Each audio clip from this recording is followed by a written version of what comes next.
friends. Come follow me. Genesis 37 அடுத்து 38 41 வரைக்கும் read பண்ணோம். வர இந்த கம்போனமில் இது உங்களுக்கு புரியும்.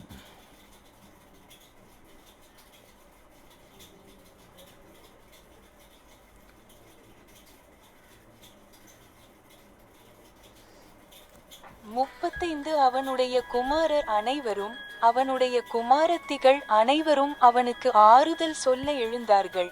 ஆனாலும் அவன் ஆறுதல் அடைய மறுத்து, நான் துக்கத்துடனே என் குமாரனிடத்திற்கு பாதாளத்தில் இறங்கி போவேன் என்று சொன்னான். இவ்விதமாய் அவனுடைய தகப்பன் அவனுக்காக அழுதான்.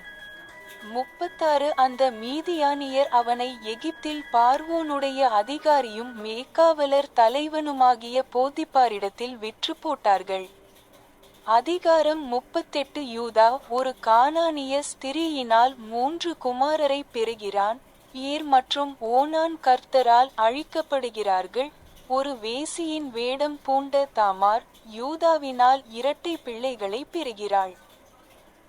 ஒன்று அக்காலத்திலே சம்பவித்தது என்னவென்றால், யூதா தன் சகோதரரை விட்டு பிரிந்து போய் அதுல்லாம் ஊரானாகிய ஈரா என்னும் ஒருவனிடத்தில் தங்கினான்.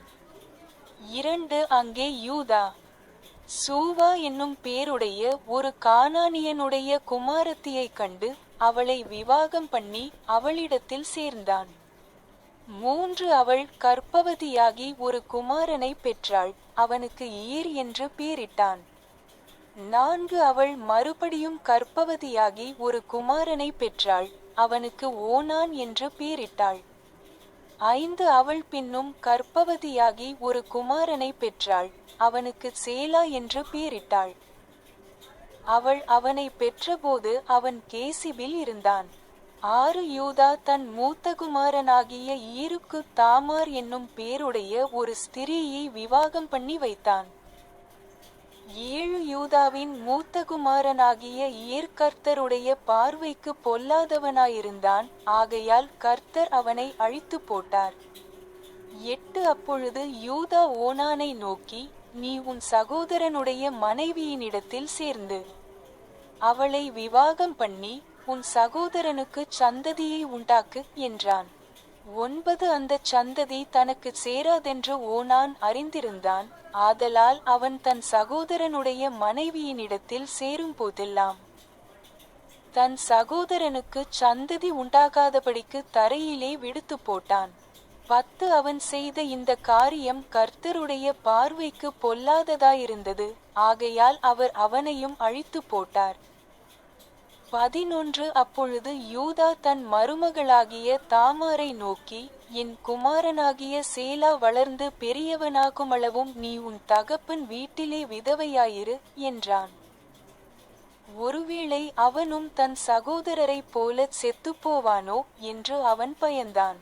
அப்படியே தாமார் போய் தன் தகப்பன் வீட்டிலே குடியிருந்தாள். 12 பில்க்ரோஸ் சில காலத்திற்கு பின்பு யூதாவின் மனைவியாகிய சூவாவின் மகள் மரித்தாள். யூதா துக்கம் தேற்றப்பட்ட பின்பு அவனும் அவனுடைய சிநேகிதனாகிய அதுல்லாமியனான ஈரா என்பவனும் தங்கள் ஆட்டுரோமம் கத்தரிப்பவர்களிடத்தில் போகும்படி திம்னாத்திற்கு போனார்கள். 13 அப்பொழுது, இதோ உன் மாமனார் தன் ஆட்டுரோமத்தை கத்தரிக்கும்படி திம்னாத்திற்கு போகிறார் என்று தாமாரிடம் சொல்லப்பட்டது. 14 உடனே அவள் தன் விதவை கோலத்தை நீக்கி போட்டு ஒரு முக்காடிட்டு தன்னை மூடிக்கொண்டு திம்னாத்திற்கு போகிற வழியருகே இருக்கிற ஒரு திறந்த இடத்தில் உட்கார்ந்தாள். ஏனெனில் சேலா வளர்ந்திருந்தும் அவனுக்கு மனைவியாக கொடுக்கப்படவில்லை என்பதை அவள் கண்டிருந்தாள்.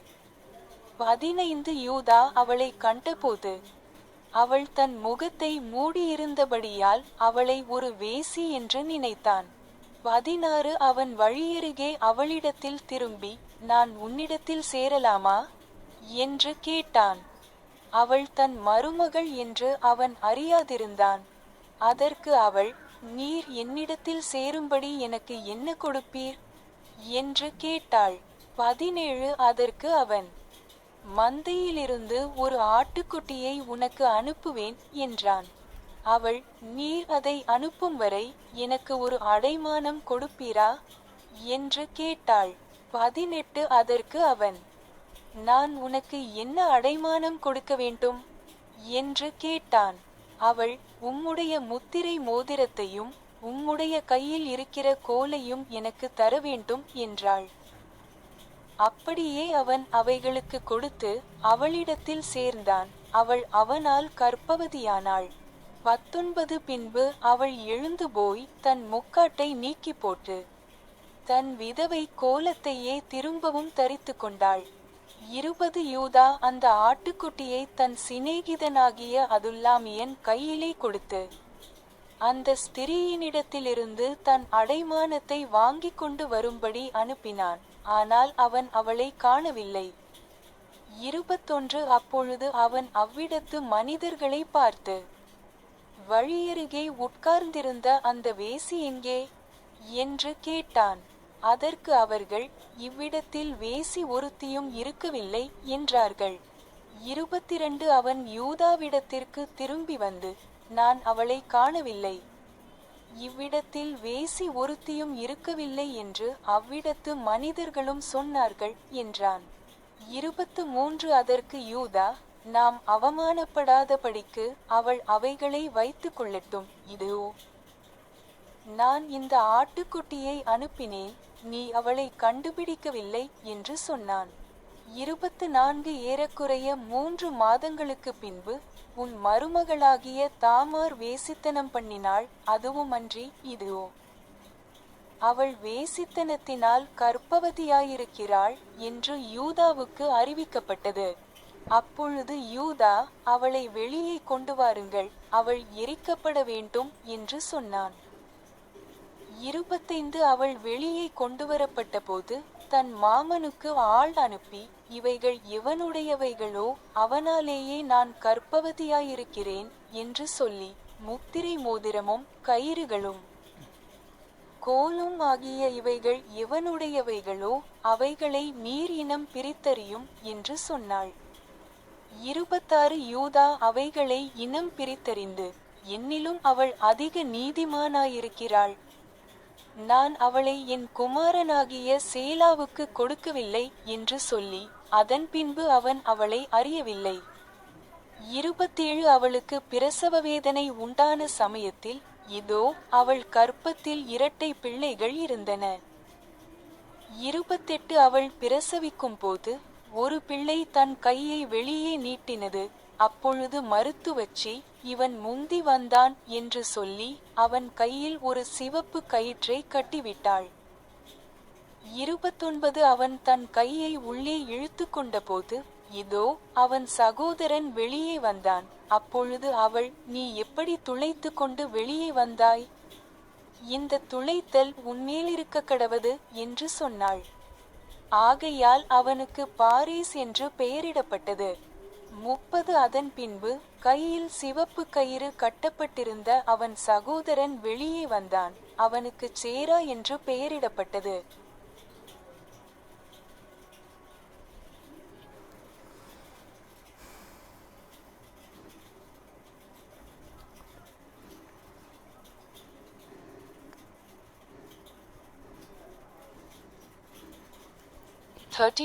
And all his sons and all his daughters rose up to comfort him. But he refused to be comforted. And he said, For I will go down into the grave unto my son mourning. Thus his father wept for him.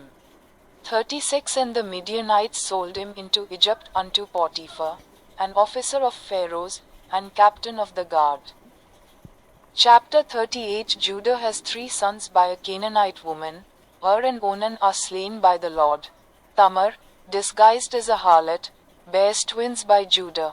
And it came to pass at that time that Judah went down from his brethren, and turned into a certain Adullamite, whose name was Hira. 2 And Judah saw there a daughter of a certain Canaanite, whose name was Shua, and he took her, and went in unto her. 3 And she conceived, and bare a son, and he called his name Er. 4 And she conceived again, and bare a son, and she called his name Onan. 5 And she yet again conceived, and bare a son, and called his name Shelah, and he was at Chezib, when she bare him. 6 And Judah took a wife for his firstborn, whose name was Tamar. 7 And Judah's firstborn, was wicked in the sight of the Lord, and the Lord slew him. 8 And Judah said unto Onan, Go in unto thy brother's wife, and marry her, and raise up seed to thy brother. 9 And Onan knew that the seed should not be his, and it came to pass, when he went in unto his brother's wife, that he spilled it on the ground, lest that he should give seed to his brother. 10 And the thing which he did displeased the Lord, wherefore he slew him also. 11 Then said Judah to Tamar his daughter-in-law, Remain a widow at thy father's house, till Shelah my son be grown. For he said, Lest peradventure he die also, as his brethren did. And Tamar went and dwelt in her father's house. 12 Paragraph mark And in process of time the daughter of Shua Judah's wife died. And Judah was comforted, and went up unto his sheep's hearers to Timnath, he and his friend Hira the Adullamite. 13 And it was told Tamar, saying, Behold, thy father-in-law goeth up to Timnath to shear his sheep. 14 And she put her widow's garments off from her, and covered her with a veil, and wrapped herself, and sat in an open place, which is by the way to Timnath, for she saw that Shelah was grown, and she was not given unto him to wife. 15 When Judah saw her, he thought her to be an harlot, because she had covered her face. 16 And he turned unto her by the way, and said, Go to, I pray thee, let me come in unto thee. For he knew not that she was his daughter-in-law. And she said, What wilt thou give me, that thou mayest come in unto me? 17 And he said, I will send thee a kid from the flock. And she said, Wilt thou give me a pledge, till thou send it? 18 And he said, What pledge shall I give thee? And she said, Thy signet, and thy bracelets, and thy staff that is in thine hand. And he gave it her, and came in unto her, and she conceived by him. 19 And she arose, and went away, and laid by her veil from her, and put on the garments of her widowhood. 20 And Judah sent the kid by the hand of his friend the Adullamite, to receive his pledge from the woman's hand. But he found her not. 21 Then he asked the men of that place, saying, Where is the harlot, that was openly by the wayside? And they said, There was no harlot in this place. 22 And he returned to Judah, and said, I cannot find her. And also the men of the place said, that there was no harlot in this place. 23 And Judah said, Let her take it to her, lest we be shamed. Behold, I sent this kid, and thou hast not found her. 24 Paragraph mark And it came to pass about 3 months after, that it was told Judah, saying, Tamar thy daughter-in-law hath played the harlot, and also, behold, she is with child by whoredom. And Judah said, Bring her forth, and let her be burnt. 25 When she was brought forth, she sent to her father-in-law, saying, By the man, whose these are, am I with child? And she said, Discern, I pray thee, whose are these, the signet, and bracelets, and staff. 26 And Judah acknowledged them, and said, She hath been more righteous than I, because that I gave her not to Shelah my son. And he knew her again no more. 27 Paragraph mark And it came to pass in the time of her travail, that, behold, twins were in her womb. 28 And it came to pass, when she travailed, that the one put out his hand, and the midwife took and bound upon his hand a scarlet thread, saying, This came out first. 29 And it came to pass, as he drew back his hand, that, behold, his brother came out, and she said, How hast thou broken forth? This breach be upon thee. Therefore his name was called Pharez. 30 And afterward came out his brother, that had the scarlet thread upon his hand, and his name was called Zara. Amish book முடிஞ்சிருச்சு. அடுத்த ஒரு book இருக்கு, அந்த புக்கை படிப்போம். Okay,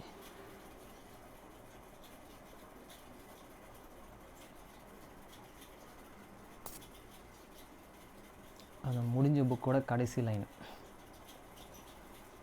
அதே author தான் அடுத்த ஒரு புக் எழுதியிருக்காரு. அந்த book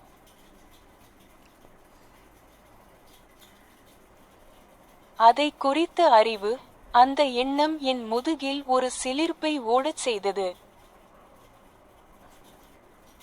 Knowledge of, and the thought made a chill run down my spine. ஆமாம், இது அடுத்த book.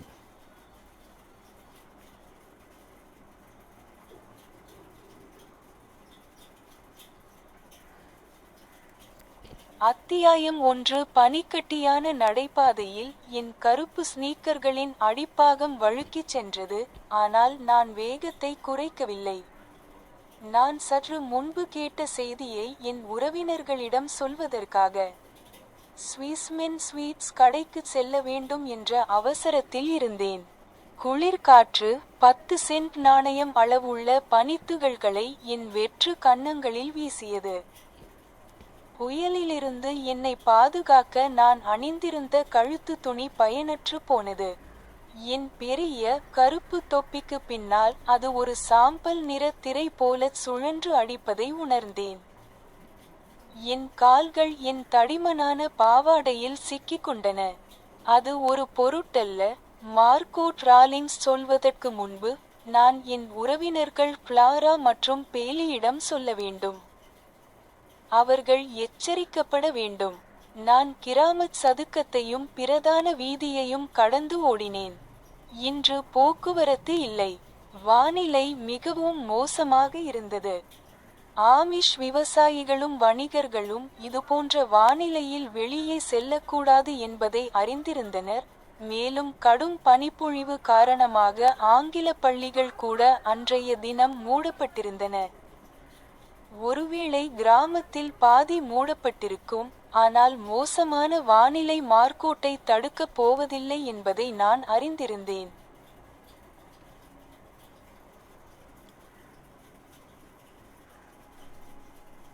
Chapter 1. The soles of my black sneakers slipped and slid along the icy sidewalk, but I didn't slow down. I was just in too much of a rush to reach Swissman Sweets to tell my cousins the news I had just heard. The cold wind blew dime-sized snowflakes against my bare cheeks. The scarf that I wore to protect myself from the blustery weather was no use. I felt it whipping behind my large, black bonnet in a grey curtain, and my legs caught in my thick skirts. It was no matter. I had to tell cousins Clara and Bailey before Margot Rawlings did. They needed to be warned. I ran across the village square and across Main Street. There was no traffic today. The weather was too poor. Amish farmers and merchants knew not to go out in weather like this, and even the English schools had closed for the day due to the heavy snow. Perhaps half the village would be closed, but I knew that bad weather was not going to keep Margot.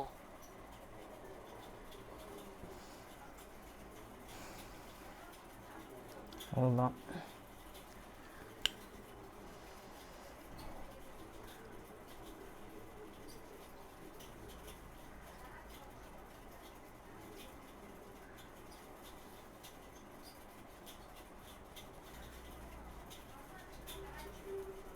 அடுத்து constants books.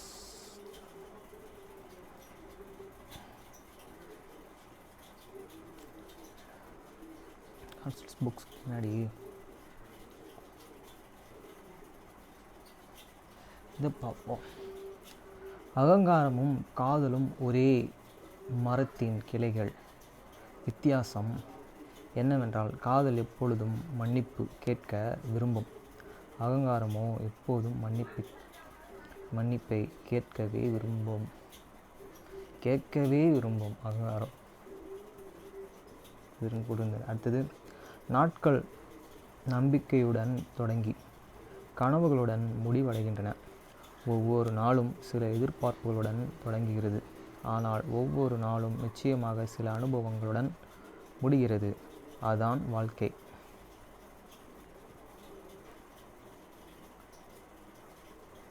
Third John 1 chapter 2 verse. Believed I wish above all things that thou mayest prosper and he in the health even as thy soul prospereth.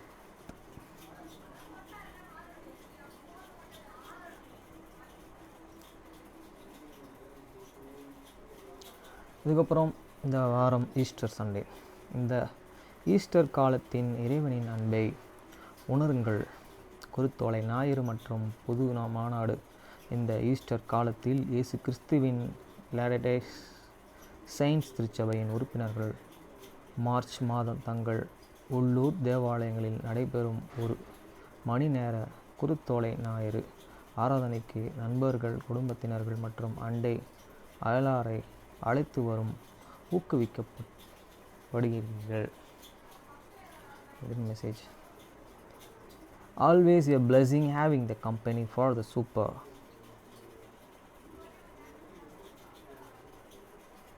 சரி, நம்ம books படிப்போம்.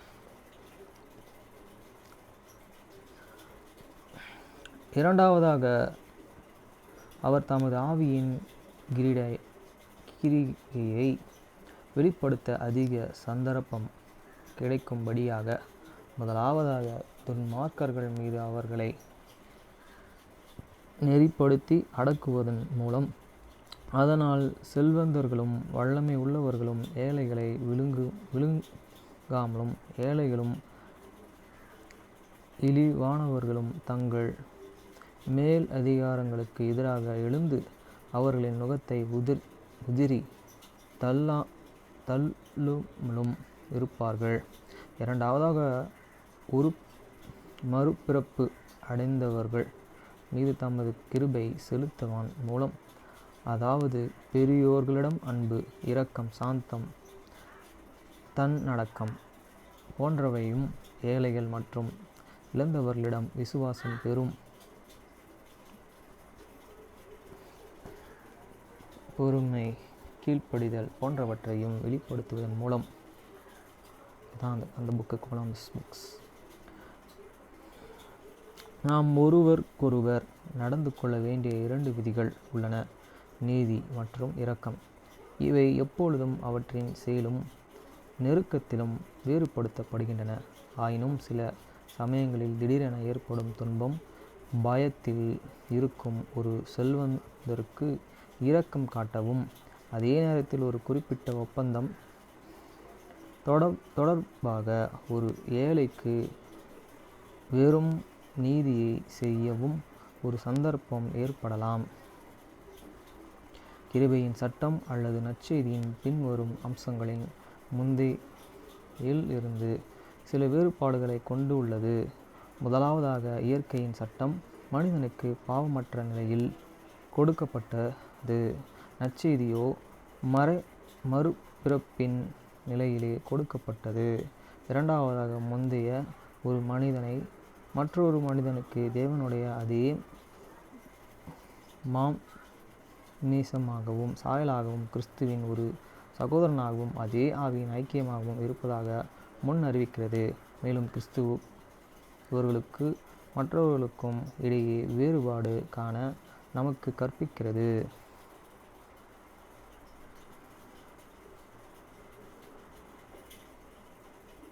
அதுபோல ஆத்துமா நிறைந்த ஒரு சமூக அசாதாரண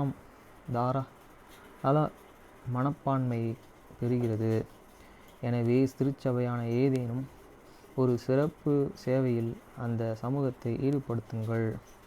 இறுதியாக, இந்த துயரத்தில் இருந்து நாம் கிறிஸ்து சகோதரருக்கு நிவாரணம் அளிக்க வேறு வழி இல்லாத போதும் அற்புதங்கள் அல்ல அசாதாரண வழிகள் அவருக்கு உதவிய நாட செய்து கடவுளையும் சோதிப்பதை விட நமது சக்திக்கு மீறி அவருக்கு உதவ வேண்டும்.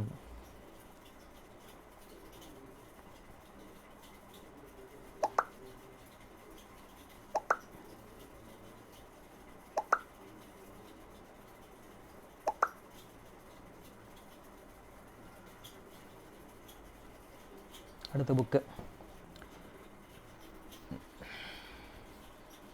மக்கள் தொகையில் ஏற்பட்ட இந்த மிகப்பெரிய மாற்றங்கள் கருத்தில் கொண்டு இன பாகுபாட்டு நீக்கி ஆணைகளை மறு வடிவமைக்க கூட்டாட்சி நீதிமன்றங்கள் தயாராக இருந்தன.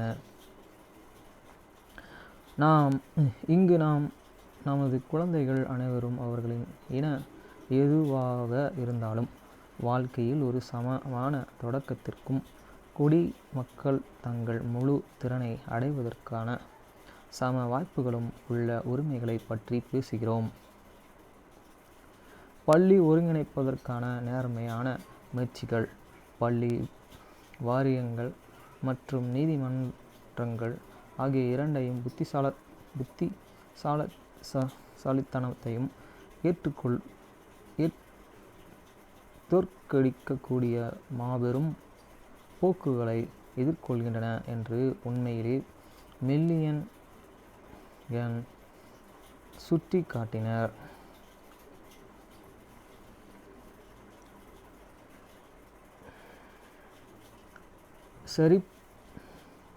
சராசரி கருப்பின மாணவர் பயிலும் பள்ளிகளில் உள்ள வெள்ளையின மாணவர்கள் சதவீதம் 1968 முதல் 2011 32% 29% மேலே 36% போயிட்டு 29% 2012 கீழே வந்துருச்சு.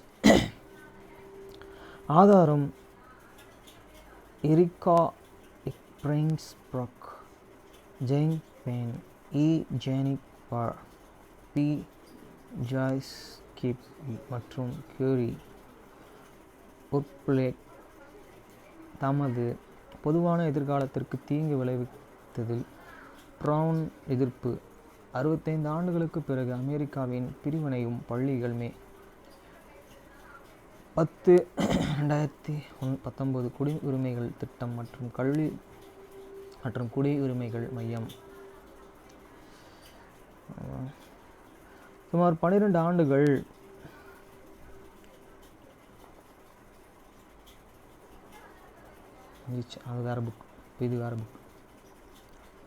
சுமார் 12 ஆண்டுகள் இந்த பள்ளியில் இருக்கும் பிக் மைக் வளாக வெளியீடுகளில் ஒரு முறை அவரை பற்றி எழுதினார். கல்வியாண்டிலே பெரும் பகுதிக்கு பார்வையாளர்கள் டியூக்கின் நஷர் அருங்காட்சியகத்தையும் பார்வையிட பெருந்ததையே அல்லது வேறு எந்த போக்குவரத்து சாதனையையும் பயன்படுத்த முடியவில்லை.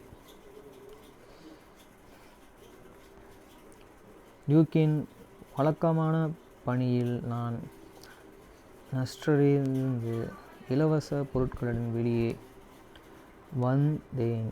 அது சமூக நீதி மற்றும் கோவிட்-19 கவலைகளை இணைக்கும் ஒரு செய்தி அச்சிடப்பட்ட ஒரு தோல் வடிவில் இருந்தது. வந்த காலத்தில் வளாகம் எப்பொழுதும் உயிர்ப்பிப்புடன் இருக்கும். இப்பொழுது 2020 முதல் 2021 கல்வியாண்டில் பெருந்தொற்று காரணமாக சேர்க்கப்பட்ட நல்வாழ்வு நாள் என்ற நிகழ்வு சிறிது காலத்திற்கு வளாகத்தை மீண்டும் இயல்பு நிலைக்கு கொண்டு வந்தது. அந்த புக்கு முடிஞ்சிச்சு. இது வேறு புக்கு.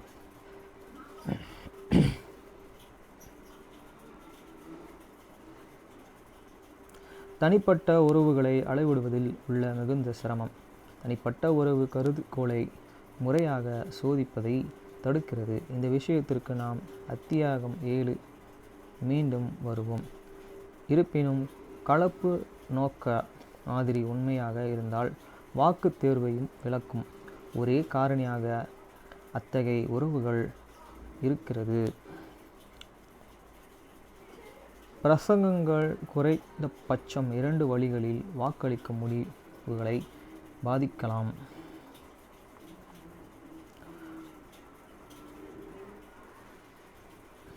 வேட்பாளர்கள் வெளிப்பட்டவுடனே அவர்களின் தொழில்முறை உறவுகள் தேர்தல் ஆதரவு வாய்ப்புகள், மேலும் பொதுவாக தேர்தல்களைப் போலவே அவர்களின் தனித்துவமான குணாதிசயங்களும் முந்தைய பதிவுகளும் வாக்காளர்களுக்கு குறிப்புகளாக செயல்படுகின்றன. சைட்ஸ் மற்றும் பலர் 2012 சட்டமன்ற உறுப்பினர்களின் இலக்குக்கும் முக்கியத்துவம் வாய்ந்ததாக இருக்கக்கூடிய குணாதிசயங்களில் வயது, பணிமுட்பு, பாலினம், பிரத்யேகம், தேர்தல், முழு மற்றும் ஒட்டுமொத்த சித்தாந்தம் ஆகியவை அடங்கும். அதே நேரத்தில் முந்தைய பதிவுகளில் குறிப்பிட அரசியல் நிலைப்பாடுகள் முக்கிய விஷயங்கள் அளித்து வாக்குகள் மற்றும் சட்டமியற்றுபவர்களுக்கு ஆற்றிய கடந்த கால சேவை ஆகியவை அடங்கும்.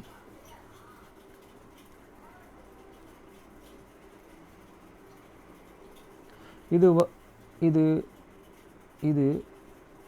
வேற்புறுத்தல் அல்லது பிரச்சார நன்கொடை போன்ற குறிப்பிட்ட கூடுதல் கெடுப்பானவைகளை வழங்குதல் போன்ற வடிவங்களை ஏறெடுக்கலாம். ஸ்மித்ஸ் 2007-22 ஒருவரின் வாக்கை கேட்கும் எளிய செயல் கூட ஒரு மாற்றத்தை ஏற்படுத்த முடியும். எவ்வாறு செய்ய தவறினால் அது பேரழிவையும் முடியும். 23 தலைமை தேர்தல் தனிப்பட்டவை என்று பார்வைகள் வலியுறுத்தும் போது அவர்கள் பெரும்பாலும் கட்சிகளுக்குள்ளான உறவுகளையும் குறிப்பிடாமல் இந்த வகையான ஒவ்வொருவர் மோதலையும் குறிப்பிடுகின்றனர். அதுதான் நேற்று என்ன நடந்தது இன்னைக்கு நான் சொல்கிறேன். நேற்று நான் ஒரு கஸ்டமர் மனிதர் தான் வரும். நான் ஒன்று ரொம்ப கட்டுக்கோப்பாக இருக்கக்கூடியவங்க. ஓகேங்களா? அவர் என்ன பண்ணார், என் கூட வந்துக்கிட்டே இருந்தார். திடீர்னு நான் ரைட்லேயே போயிட்டேன். அவர் பயந்துட்டார். பயந்தவர் பின்னாடி வண்டி வருதான்னு பார்க்கணும். எனக்கு பின்னாடி நான் பார்த்து வண்டி லெஃப்ட் ஓரம் கட்டுறேன். அவர் மறைச்சிக்கிட்டார். அப்புறம் என்ன ஆச்சு, நீங்கள் வண்டியில் உக்காந்து தான் வரணும், எனக்கு ஐடியா சொல்லாதீங்க ஓட்டுறதுக்கு அப்படின்னு சொல்லிட்டு என் மனசில் சிந்திச்சுக்கிட்டேன். அதுக்கப்புறமும் ஒருத்தரை நம்ம முந்துறோன்னா ரைட் ஏறி தான் முந்தணும். ஓகேங்களா? அதே மாதிரி லெஃப்டில் ஏறக்கூடாது. லெஃப்டில் ஓரமாக போகலாம், பொறுமையாக ஏறக்கூடாது. ஏன் ஏறக்கூடாதுன்னா அது நம்மளுக்கு அது நம்ம ஊரில் எல்லாமே ரைட் ஹேண்ட் சைடில் தான் ட்ரைவ் பண்ணுவாங்க. லெஃப்ட் ஹேண்ட் சைடில் அது தெரியாத பட்சன்றதுனால நம்ம அதில் ஏறக்கூடாதுன்னு சொல்லுவாங்க. அதுதான் அது காரணம். ஓகேங்களா?